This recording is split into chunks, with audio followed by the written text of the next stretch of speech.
And then you can check it with Mary and see if I'm right, if I haven't lost too many of my marbles. Alright. Alright, it started out, she was, I believe, with some people in the Buena Vista, across from the cable car, and I was playing, and it was at night, so it must have been like 8 or 9 o'clock at night or something. And I'm just playing for the few people that are waiting for the cable car, maybe there's 20 of them, and she comes down and starts singing with me. And so then it became a conversation, and she just said she loved to sing, and this was her way of having some fun. And so we did that, and then I had a partner who was playing somewhere else at the time, but we both lived in San Rafael, so he had a girlfriend, and I had Mary. For that night, we went out to San Rafael, and so that's where we got to know each other. After that, we would go and Larry's girlfriend liked to sing too. That's what's wrong with my brain. I can't remember her name right now, but with a regular brain I could. But I haven't seen him in years either. But so we did that. I just got connected with your mother, and she was letting me go with her back to where she was staying.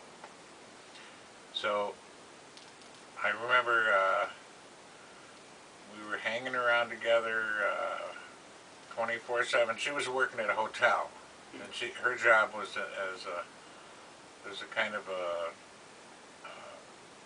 room of all the people that stayed at the hotel would go into her store, which was built into the hotel. So it was that kind of products, and she was apparently pretty good at that, and those people liked her a lot and used her in the and had her out to dinner. They had like a celebration dinner. I remember she went to it was all tied into that store. And so at the same time I was driving around now, and she didn't realize at first when we got together that I had children and an ex-wife and all that, but then that became part of it. And so I would be able to go over and visit the kids with her car while she was at work. I remember doing that for a period of time.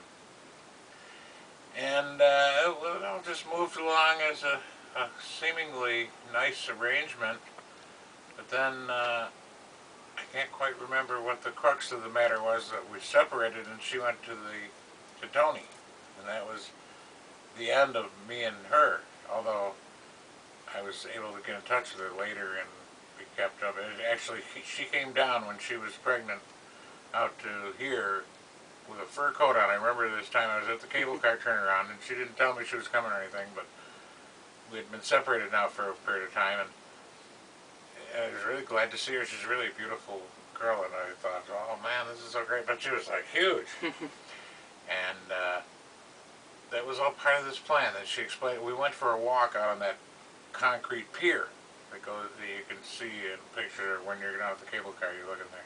It makes a little bay outside of where the cable car is.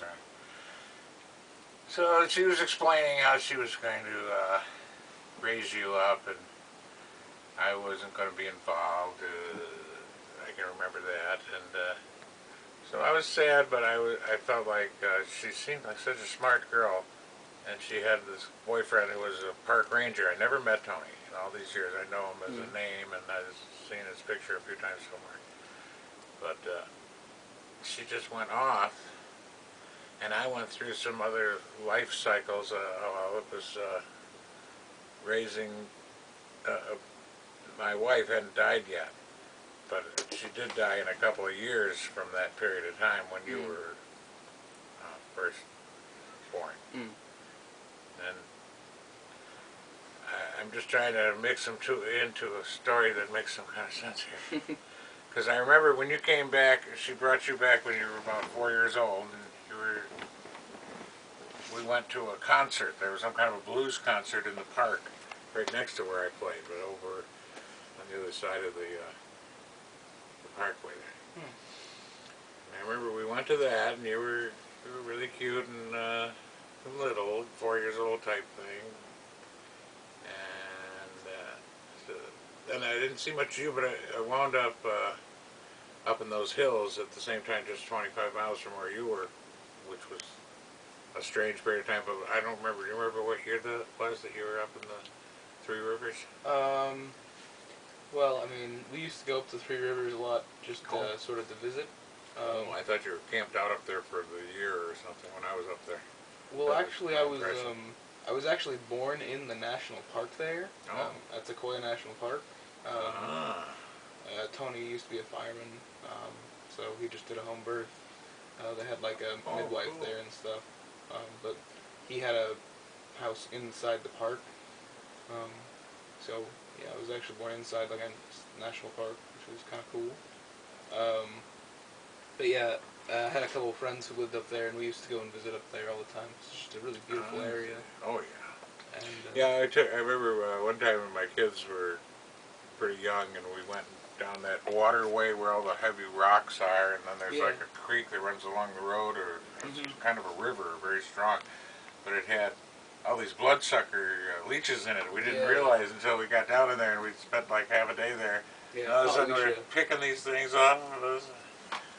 But the rapids are really cool, and you could ride the rocks with the rapids, go down that waterway. So that was a nice part about there. Mostly working at that motel. I'm trying to think of what, it's one of those franchise motel chains, but I can't think of the name of it. But it's right up there anyway. And there was a lot of nice things in that area. So I spent some time up there. Oh, and Larry, who I was a musician with, his brother Mickey is the one that I came out with from New York to California. He was still around there during those times. I haven't seen him in years either.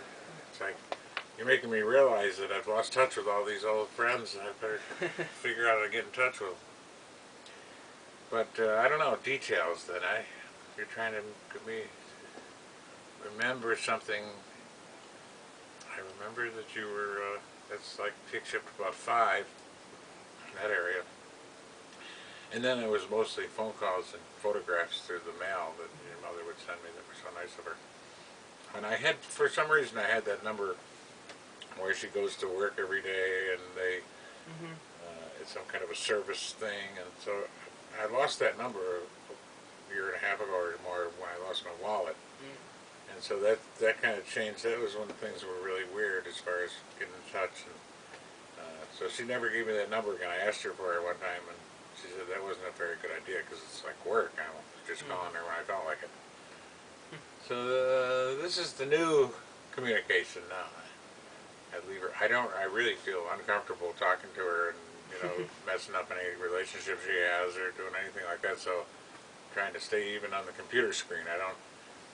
First of all, don't say much on it anyway. But like she'll go through a paragraph of information, and I say it. My eyes are bleeding from the length of it, so I don't want to just get involved and make a short answer. Yeah, it's mostly about you. Yeah. And your friend Mia. that was cool.